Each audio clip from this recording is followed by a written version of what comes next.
Hello friends, അസ്സാമു അലൈക്കും, നമസ്കാരം. Welcome back to tales of Naju. ഇന്ന് ഞാൻ വന്നിട്ടുള്ളത് കുറച്ച് സൈഡ് ഡിഷിനെ പരിചയപ്പെടുത്താനായിട്ടാണ്. ചോറിൻ്റെയും ചപ്പാത്തിയുടെയും കപ്പയുടെയും ദോശയുടെയും ഒക്കെ കൂടെ സൈഡ് ഡിഷായി കഴിക്കാൻ പറ്റിയിട്ടുള്ള നല്ല കിടിലൻ 7 റെസിപ്പിയെ പരിചയപ്പെടുത്താനായിട്ടാണ് ഞാൻ ഇന്ന് നിങ്ങളുടെ മുന്നിൽ വന്നിട്ടുള്ളത്. അപ്പോൾ എല്ലാവരും വീഡിയോ സ്കിപ്പ് ചെയ്യാതെ കാണുക. നല്ല അടിപൊളി ടേസ്റ്റുള്ള 7 റെസിപ്പീസാണ് നിങ്ങൾക്ക് മുന്നിൽ ഇന്ന് ഞാൻ കൊണ്ടുവന്നിട്ടുള്ളത്. ഇത് എന്തായാലും നിങ്ങൾക്ക് ഇഷ്ടപ്പെടും. അപ്പോൾ വീഡിയോയിലേക്ക് പോകുന്നതിന് മുന്നേ ആയിട്ട് ഞാനൊരു കാര്യം പറഞ്ഞോട്ടെ. എൻ്റെ ചാനൽ സബ്സ്ക്രൈബ് ചെയ്യാതെ കാണുന്ന ആരെങ്കിലും ഉണ്ടെങ്കിൽ ചാനലൊന്ന് സബ്സ്ക്രൈബ് ചെയ്യുക. എന്നിട്ട് തൊട്ടടുത്ത് കാണുന്ന ബെല്ലൈക്കണും കൂടിയും പ്രസ് ചെയ്യുക. അതിൽ ഓൾ എന്ന ഓപ്ഷനും കൂടിയും പ്രസ് ചെയ്ത് കൊടുത്താൽ ഞാനിടുന്ന എല്ലാ വീഡിയോസും നിങ്ങൾക്ക് അപ്പോൾ തന്നെ നോട്ടിഫിക്കേഷനായി ലഭിക്കും. എന്നാൽ നമുക്ക് വീഡിയോയിലോട്ട് പോകാം. ഓരോ റെസിപ്പിയും വളരെ സിമ്പിളാണ്. എന്നാൽ നമുക്ക് ഫസ്റ്റിലെ റെസിപ്പി നോക്കാം. അപ്പോൾ ഇതിന് വേണ്ടിയിട്ട് ഞാൻ എടുത്തിട്ടുള്ളത് ഒരു 10-15ഓളം ചെറിയുള്ളി എടുത്തിട്ടുണ്ട്. പിന്നെ കുറച്ച് കാന്താരി മുളക്, അല്പം ഉപ്പ്, പിന്നെ കുറച്ച് പുളിയുമാണ് എടുത്തിട്ടുള്ളത്. ഇതെല്ലാം കൂടെ മിക്സിയുടെ ചെറിയ ജാറിൽ ഇട്ട് കൊടുക്കുക. എന്നിട്ട് നന്നായിട്ടൊന്ന് അരച്ചെടുക്കുക. ഇപ്പോൾ ഇത് നന്നായിട്ടൊന്ന് അരച്ചെടുത്ത് വന്നിട്ടുണ്ട്. ഇനി ഇതിലേക്ക് അല്പം വെളിച്ചെണ്ണ കൂടെ ഒഴിച്ച് കൊടുത്തിട്ട് നന്നായിട്ടൊന്ന് മിക്സ് ആക്കി എടുക്കുക. നല്ല കിടിലൻ ടേസ്റ്റാണ്. അപ്പോൾ ഇതുപോലെ ട്രൈ ആക്കാത്തവർ ഒന്ന് ട്രൈ ആക്കി നോക്കുക. നല്ല ചൂട് ചോറും ഈ ഒരു ചമ്മന്തിയും മാത്രം മതി എത്ര ചോറ് വേണമെങ്കിലും കഴിക്കാനായിട്ട്. ചോറിനോടൊപ്പം മാത്രമല്ല, ചപ്പാത്തിയുടെ കൂടെയും ദോശയുടെ കൂടെയൊക്കെ നമുക്കിത് കഴിക്കാനായിട്ട് പറ്റും. ഇനി അടുത്ത റെസിപ്പി തേങ്ങ യൂസ് ആക്കിയിട്ടുള്ളതാണ്. അതിന് വേണ്ടിയിട്ട് കുറച്ച് തേങ്ങ എടുത്തിട്ടുണ്ട്. അതിലേക്ക് അല്പം ചെറിയുള്ളി, നല്ല വയലറ്റ് കാന്താരി മുളകും ഉണ്ട്, അതിൽ പച്ച കാന്താരി മുളകും ഉണ്ട്. അതിലേക്ക് ആഫ്രിക്കൻ കൊറിയൻഡറിൻ്റെ ഇലയും അല്പം പുളി, ഒരു കഷ്ണം ഇഞ്ചിയും കൂടെ എടുത്തിട്ടുണ്ട്. ഇതെല്ലാം കൂടെ മിക്സിയിലിട്ടിട്ട് നന്നായിട്ടൊന്ന് അരച്ചെടുക്കുക. അപ്പോൾ നല്ല ടേസ്റ്റി ആയിട്ടുള്ള തേങ്ങാ ചമ്മന്തിയും റെഡി ആയിട്ടുണ്ട്. ഇതും നല്ല ബെസ്റ്റ് കോമ്പിനേഷനാണ് ചോറിനോടൊപ്പമൊക്കെ കഴിക്കാനായിട്ട്. അപ്പോൾ രണ്ടാമത്തെ റെസിപ്പിയും റെഡി ആയിട്ടുണ്ട്. ഇനി നമുക്ക് മൂന്നാമത്തെ റെസിപ്പി പരിചയപ്പെടാം. ഇതും നല്ല സിമ്പിളാണ് ഉണ്ടാക്കിയെടുക്കാനായിട്ട്, പക്ഷേ ടേസ്റ്റ് നല്ല അടിപൊളിയാണ്. അപ്പോൾ ഇതെങ്ങനെ ഉണ്ടാക്കുന്നത് നോക്കാം. ഇതിന് വേണ്ടിയിട്ട് ഒരു വലിയ സവാള എടുത്തിട്ടുണ്ട്. അപ്പോൾ ഇത് കുറച്ച് വലുതാക്കിയിട്ട് തന്നെ കട്ട് ചെയ്തെടുത്തിട്ടുണ്ട്. ഇനി ഒരു ചീനച്ചട്ടി ഗ്യാസിൽ വെച്ചിട്ടുണ്ട്. അതിലേക്ക് നല്ല വെളിച്ചെണ്ണയാണ് ഒഴിച്ചു കൊടുക്കേണ്ടത്. ഈ വെളിച്ചെണ്ണയിലേക്ക് ഒന്ന് ചൂടാവുന്ന സമയത്ത് ഇതിലേക്ക് സവാള ചേർത്ത് കൊടുക്കുക. പിന്നെ പാകത്തിന് ഉപ്പ് കൂടെ ചേർത്ത് കൊടുത്തിട്ട് ഇതൊന്ന് വഴറ്റിയെടുക്കുക. പിന്നെ നന്നായിട്ട് വഴറ്റിയെടുക്കേണ്ട ആവശ്യമില്ല, ജസ്റ്റ് ഒന്ന് വാടി കിട്ടിയാൽ മതിയാവും. അപ്പോൾ ഈ ഒരു ചമ്മന്തിയും നല്ല അടിപൊളി ടേസ്റ്റാണ്. തേങ്ങ ഇല്ലാതെ ചമ്മന്തി ഉണ്ടാക്കാൻ ആഗ്രഹിക്കുന്നവർ ഇതൊന്ന് ട്രൈ ആക്കി നോക്കുക. പിന്നെ ഇതിലേക്ക് 3 അല്ലി വെളുത്തുള്ളി കൂടെ ചേർത്ത് കൊടുത്തിട്ടുണ്ട്. എന്നിട്ട് വീണ്ടും ഒന്ന് മിക്സ് ആക്കി എടുക്കുക. ഈ വെളുത്തുള്ളി ഒന്ന് സോഫ്റ്റ് ആക്കി ഇട്ടിട്ട് അതുവരെ ഒന്ന് വഴറ്റിയെടുക്കുക.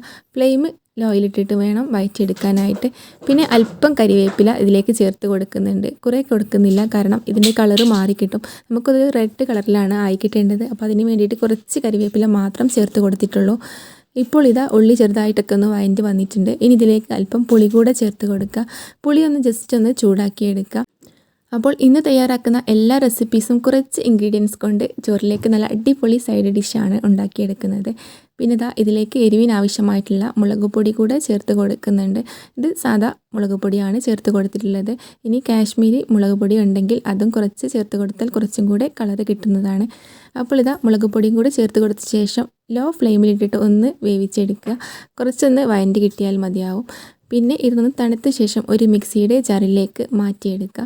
എന്നിട്ട് ഇത് നന്നായിട്ടൊന്ന് അരച്ചെടുത്തിട്ട് വരാം. അപ്പോൾ നല്ല കിടിലൻ ടേസ്റ്റിലുള്ള ചമ്മന്തി റെഡി ആയിട്ടുണ്ട്.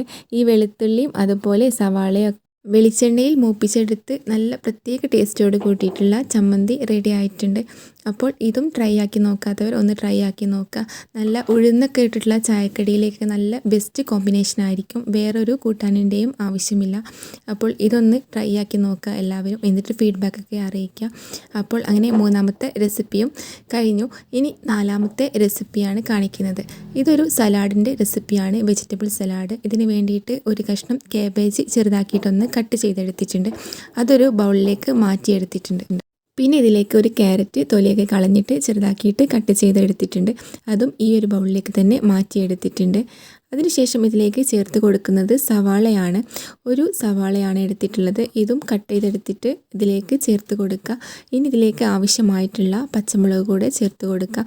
ഞാനൊരു 2 പച്ചമുളകാണ് ചേർത്ത് കൊടുത്തിട്ടുള്ളത്. ഇനി ഇതിലേക്ക് ആവശ്യത്തിനുള്ള ഉപ്പ് കൂടെ ചേർത്ത് കൊടുത്തിട്ട് ഇതിലേക്ക് വിനാഗിരിയാണ് ചേർത്ത് കൊടുക്കുന്നത്. അപ്പോൾ വിനാഗിരി ഇഷ്ടമില്ലാത്തവർ ഇതിലേക്ക് ചെറുനാരങ്ങ നീര് ചേർത്ത് കൊടുത്താലും മതിയാവും. ഇത് നമുക്ക് വെറുതെയൊക്കെ ഇരിക്കുമ്പോൾ സലാഡായിട്ട് കഴിക്കാവുന്നതാണ്. പിന്നെ ഇത് നമുക്ക് റൈസിൻ്റെ കൂടെയൊക്കെ യൂസാക്കാം. നെയ്ച്ചോറ്, ബിരിയാണി അതുപോലെയുള്ള റൈസിൻ്റെ കൂടെയൊക്കെ നല്ല കോമ്പിനേഷൻ ആയിരിക്കും. അപ്പോൾ അങ്ങനെ നല്ല വെജിറ്റബിൾ സലാഡ് കൂടെ റെഡി ആയിട്ടുണ്ട്. ഇനി 5ാമത്തെ റെസിപ്പിയാണ് കാണിക്കുന്നത്. ഇത് തേങ്ങ യൂസാക്കിയിട്ടുള്ള ഒരു ചമ്മന്തിയുടെ റെസിപ്പിയാണ്. അപ്പോൾ ഇതിന് വേണ്ടിയിട്ട് തേങ്ങ ചിരകി എടുത്തിട്ടുണ്ട്. ഇതൊരു മിക്സിയുടെ ജാറിലേക്ക് മാറ്റിയിട്ടുണ്ട്. ഇതിലേക്ക് ഒരു 5 ചെറിയുള്ളി ഇട്ട് കൊടുത്തിട്ടുണ്ട്. പിന്നെ ഇതിലേക്ക് ഒരു കഷ്ണം ഇഞ്ചി ഒന്ന് കട്ട് ചെയ്തിട്ട് കൊടുത്തിട്ടുണ്ട്. പിന്നെ 2 ആഫ്രിക്കൻ കൊറിയൻഡറിൻ്റെ ഇലയും അല്പം ഉപ്പും കൂടെ ചേർത്ത് കൊടുത്തിട്ട്, പിന്നെ ഞാൻ ഇതിലേക്ക് മുളക് പൊടിയാണ് ചേർത്ത് കൊടുക്കുന്നത്. ഇതൊരു റെഡ് കളറിൽ കിട്ടാനായിട്ടാണ് മുളക് പൊടി ചേർത്ത് കൊടുക്കുന്നത്. ഇനി ഇതിന് പകരം പച്ചമുളകാണ് ചേർത്ത് കൊടുക്കുന്നതെങ്കിൽ അത് ചേർത്ത് കൊടുക്കാം. പിന്നെ ഇതിലേക്ക് ഞാൻ വിനാഗിരിയാണ് ചേർത്ത് കൊടുത്തിട്ടുള്ളത്. അപ്പോൾ വിനാഗിരി കൂടെ ചേർത്ത് കൊടുത്ത ശേഷം ഇതൊന്ന് നന്നായിട്ടൊന്ന് അടിച്ചെടുക്കുക. പിന്നെ ഇത് നല്ല ഫൈനായിട്ട് അരച്ചെടുക്കേണ്ട ആവശ്യമില്ല, ജസ്റ്റ് ഒന്ന് ക്രഷ് ചെയ്തെടുത്താൽ മതിയാവും. അങ്ങനെ ആ റെസിപ്പിയും റെഡി ആയിട്ടുണ്ട്. ഇനി 6ാമത്തെ റെസിപ്പിയാണ് പരിചയപ്പെടുത്താൻ പോകുന്നത്. ഇതിന് വേണ്ടിയിട്ട് ഞാൻ എടുത്തിട്ടുള്ളത് നല്ല എരിവുള്ള കാന്താരി മുളകാണ്. അത് ഇതുപോലെ കുത്തുന്ന കല്ലുണ്ടാവും, അതിലേക്ക് ഇട്ട് കൊടുക്കുക. ഇതാണ് ഏറ്റവും ബെസ്റ്റ്. പിന്നെ ഇതിലേക്ക് കാന്താരി മുളകിലേക്ക് അല്പം ഉപ്പ് കൂടെ ചേർത്ത് കൊടുക്കുക. എന്നിട്ട് ഈ കല്ല് കൊണ്ട് നല്ലതുപോലെ ചതച്ചെടുക്കുക. ഈ ഉപ്പും ചീരാമുളകൊക്കെ നന്നായിട്ടൊന്ന് ചതഞ്ഞ് വരണം. എന്നിട്ട് ഇതിലേക്ക് നമുക്ക് ചേർത്ത് കൊടുക്കാവുന്നത് പുളിയാണ് ചേർത്ത് കൊടുക്കേണ്ടത്. അപ്പോൾ ഞാൻ ഇതിലേക്ക് കുറച്ച് പുളി എടുത്തിട്ടുണ്ട്. ഈ പുളിയും ഇതിലേക്ക് ചേർത്ത് കൊടുത്ത ശേഷം നമുക്ക് ഈ കല്ല് വെച്ചിട്ട് നന്നായിട്ടൊന്ന് മിക്സ് ചെയ്ത് കൊടുക്കാം. അപ്പോൾ ഇത് നന്നായിട്ട് മിക്സ് ആയ ശേഷം ഇതിലേക്ക് 1 ടീസ്പൂണോളം വെളിച്ചെണ്ണയാണ് ചേർത്ത് കൊടുത്തിട്ടുള്ളത്. എന്നിട്ട് ഇത് നന്നായിട്ട് കൈകൊണ്ട് നന്നായിട്ടൊന്ന് തിരുമ്മിയെടുക്കുക. അപ്പോൾ നല്ല ടേസ്റ്റി ആയിട്ടുള്ള പുളി കൊണ്ടുള്ള ഒരു ഡിഷ് കൂടെ റെഡി ആയിട്ടുണ്ട്. അപ്പോൾ ഈ ഒരു പുളി കൊണ്ടുള്ള ഡിഷൊക്കെ കൂട്ടിയിട്ട് ചോറ് തിന്നാൽ എത്ര ചോറ് കഴിക്കാമെന്ന് പോലും നമുക്ക് പറയാൻ പറ്റില്ല, അത്രയ്ക്കും ടേസ്റ്റാണ്. അപ്പോൾ ഇത് ട്രൈ ആക്കി നോക്കാത്തത് മസ്റ്റായിട്ടൊന്ന് ട്രൈ ആക്കി നോക്കുക. അപ്പോൾ ഇത് നമുക്കൊരു സെർവിങ് ബൗളിലേക്ക് മാറ്റിയെടുക്കാം. അപ്പോൾ ഞാനൊരു സെർവിങ് ബൗളിലേക്ക് മാറ്റിയെടുത്തിട്ടുണ്ട്. ഇനി അടുത്ത 7ാമത്തെ റെസിപ്പിയാണ് കാണിക്കുന്നത്.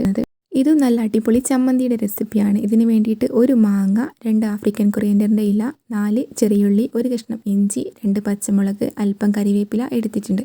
മാങ്ങയൊന്ന് തൊലി കളയാതെ ചെറുതാക്കിയിട്ടൊന്ന് കട്ട് ചെയ്ത് മിക്സിയുടെ ജാറിലേക്ക് ഇട്ട് കൊടുത്തിട്ടുണ്ട്.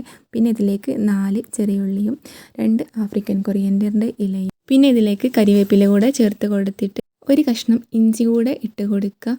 എന്നിട്ട് ഇതിലേക്ക് 2 പച്ചമുളക് ചേർത്ത് കൊടുക്കുന്നുണ്ട്. പിന്നെ ഇതിലേക്ക് ആവശ്യമായിട്ടുള്ള ഉപ്പ് കൂടെ ചേർത്ത് കൊടുത്തിട്ട് ഇതൊന്ന് ക്രഷ് ചെയ്തെടുക്കുക. ഇപ്പോൾ ക്രഷ് ചെയ്ത് എടുത്ത് വന്നിട്ടുണ്ട്. ഇനി ഇതിലേക്ക് നമുക്ക് തേങ്ങ ഇട്ട് കൊടുക്കാം. ഇങ്ങനെ ഇതെല്ലാം ക്രഷ് ചെയ്ത ശേഷമാണ് തേങ്ങ ഇട്ട് കൊടുക്കേണ്ടത്. തേങ്ങ ഇട്ട് കൊടുത്തിട്ട് ജസ്റ്റ് ഒന്ന് ക്രഷ് ചെയ്തെടുത്താൽ മതിയാവും. അങ്ങനെ നല്ല ടേസ്റ്റി ആയിട്ടുള്ള ഗ്രീനിഷ് ആയിട്ടുള്ള മാങ്ങ ചമ്മന്തി റെഡി ആയിട്ടുണ്ട്. അപ്പോൾ ഇതും നല്ല ടേസ്റ്റാണ് കഴിക്കാനായിട്ട്, നല്ല അടിപൊളി പച്ചമാങ്ങ ചമ്മന്തി.